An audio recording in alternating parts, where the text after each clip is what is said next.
Our guest today is a mental health coach and the host of the Militant Grind Show, Sherman Perryman. What's going on, brother? Not much, brother. How you doing today? I'm great, man. We've already been speaking for almost an hour now because we've recorded a bunch of stuff, and it turns out we're recording some more tomorrow. So Right. it's always a pleasure to talk to you. It's always a pleasure to have a guy that's been doing it for as long as you do, and I'm happy you're on. So without further ado, what is the most valuable lesson you've learned and how did it change your life? One of the most valuable lessons that I've learned is to be brutally honest with yourself, self accountability, and really like digging deep into who you are as a core person, as well as like accepting yourself for who you are. So, growing up, a lot of people, we try to attach to different things to try to find ourselves. And a lot of times we get lost onto into who we really are as human beings. And with that, it's like it's hard for us to accept each other and ourselves for our what may be considered flaws, for our shortcomings, just sometimes for the things that benefit us and our true strengths. Because there's always something bad that someone else could say about you, but then also there's also a good amount of people that can say something good about you as well. So it's like, what are we going to be focusing on? Are we going to be focusing on our weaknesses, or are we going to be focusing on what may be considered our strengths? Because I feel like in American society, we tend to think that, okay, let's figure out what's wrong, what's the problem, how can we, how can things get better? But then I go back to the term, if the shoe fits, wear it. If things are okay, just deal with it. Like, it's okay. You're fine as you are, as long as you're not hurting anybody, putting somebody else in a bad position or yourself. I don't really think that it could be a problem. And with that, me being a father and me raising children, some people give me advice on how I should parent, but then they say, "Oh, you should put your kid in sports, or you should do this, you should do that." And I'm like, honestly, I'm putting my kids into whatever they feel like is a strength for them and whatever they like. I'm not gonna say, "Oh, my son, it's probably gonna be as big as me. I need to put him in football." No, if he wants to play football, he will ask me, "Can I play football?" And then we're gonna go ahead and do what we have to do, because I'm more so now focusing, okay, like, what is the best version of me? What did God or the universe or the creator put me on this earth for?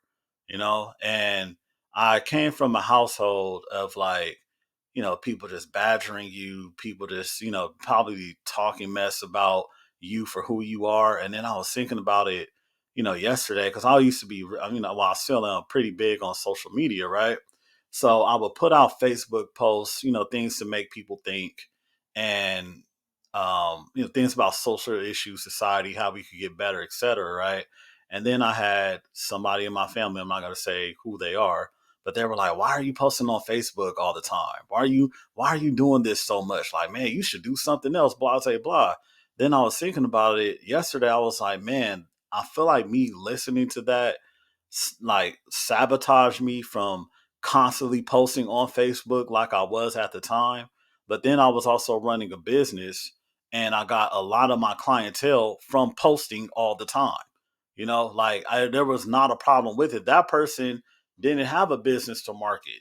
That person didn't have anybody that they could, had to be aware of their existence. So they didn't understand, how could I consistently post all day? And for them, it was a problem, but I should have, not listened to them. It was like, you know what, this is working for me. I'm making over 100,000 a year as an entrepreneur, and I'm not even 30 yet. So I'm not doing anything bad. And now I'm thinking like, man, I should have never let that creep into my mind as a problem.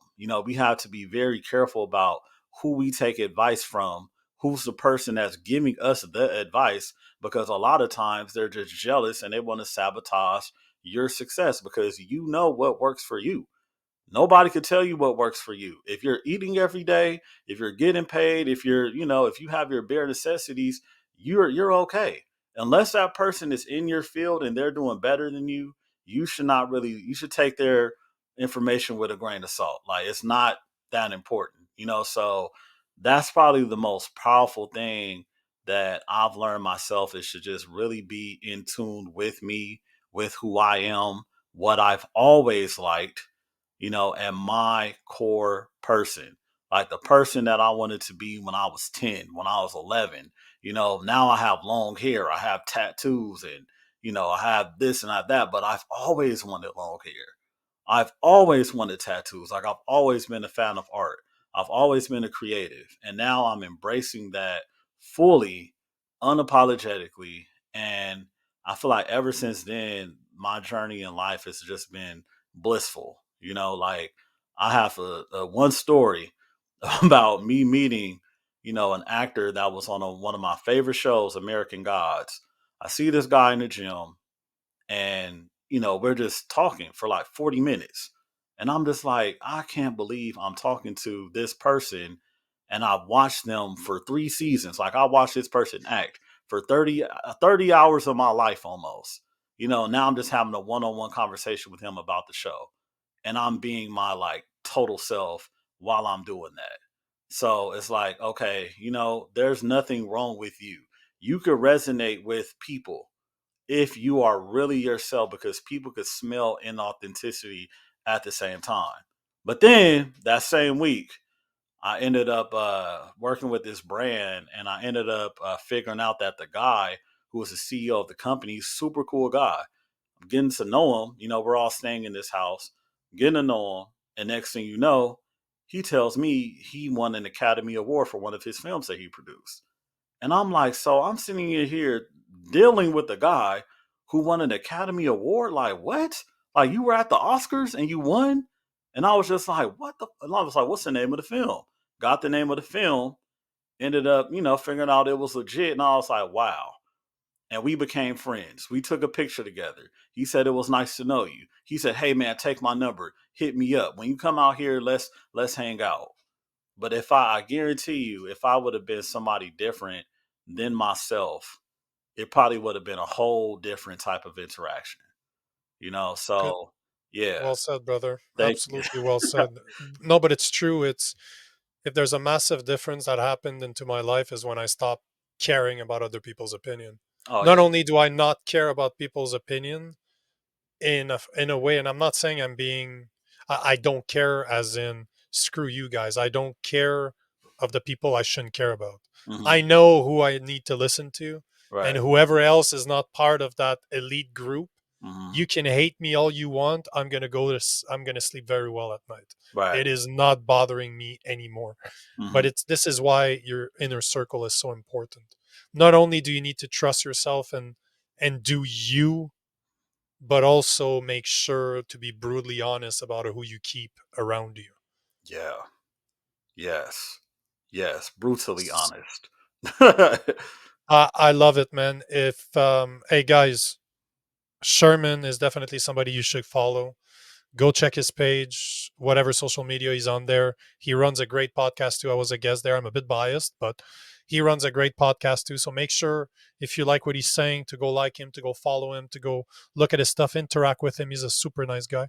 And obviously, if you've enjoyed the show, you need to like, you need to comment, you need to share. And until next time.